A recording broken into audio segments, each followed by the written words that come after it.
ഉസ്താദുമാർ അവര് വിശ്രമിക്കാൻ കിട്ടുന്ന ഒരല്പസമയം എന്ന് പറഞ്ഞാൽ ചിലപ്പോൾ യാത്രയിലായിരിക്കും. ഇന്നലെ ബഹുമാന്യരായ പേരോട് ഉസ്താദ്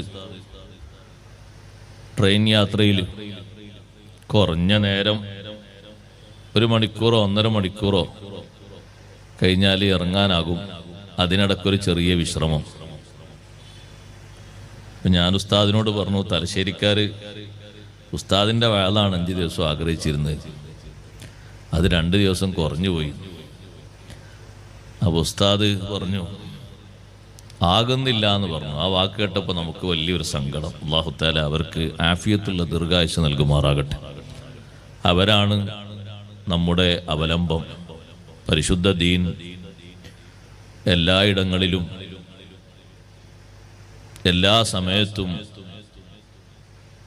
ഒന്നും പ്രശ്നമാക്കാതെ വിഷയമാക്കാതെ അള്ളാഹുവിൻ്റെ ദീൻ തുറന്നു പറയുന്നതിന് അക്ഷീണം യത്നിക്കുന്ന പരിശ്രമിക്കുന്ന ആ മഹാരഥന്മാർ, അവരുടെ ആഫിയത്ത് അത് നമ്മുടെ മുഖ്യ വിഷയമാണ്.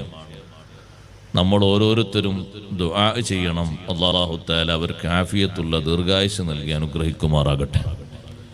ഇൽമ് പഠിച്ച്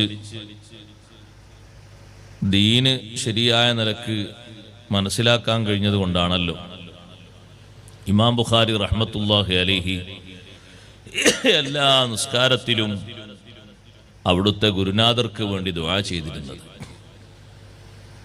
വേറൊന്നുകൊണ്ടുമല്ല, ബുഖാരി ഇമാമിൻ്റെ ഉസ്താദാണ് ഇമാം അഹ്മദ് ബിൻ ഹംബൽ റളിയല്ലാഹു അൻഹു. ഇമാം ബുഖാരി റഹ്മത്തുള്ളാഹി അലൈഹി പറഞ്ഞു, ഞാൻ ഒരു നിസ്കാരവും നിസ്കരിച്ചിട്ടില്ല, എല്ലാ നിസ്കാരത്തിലും എൻ്റെ ഉസ്താദിന് വേണ്ടി ദുആ ചെയ്തിട്ടല്ലാതെ. അഹ്മദ് ബിൻ ഹംബൽ റളിയല്ലാഹുവിൽ നിന്ന് ഇമാം ബുഖാരി റളിയല്ലാഹു അൻഹുവിന് എന്താ ലഭിച്ചത്? ഇൽമാ ലഭിച്ചത്. നമ്മുടെ ഉസ്താദുമാരിൽ നിന്ന് നമുക്ക് കാര്യമായും ലഭിച്ചത് അള്ളാഹുവിൻ്റെ ദീനാണ് അവർ നമ്മെ പഠിപ്പിച്ചത്.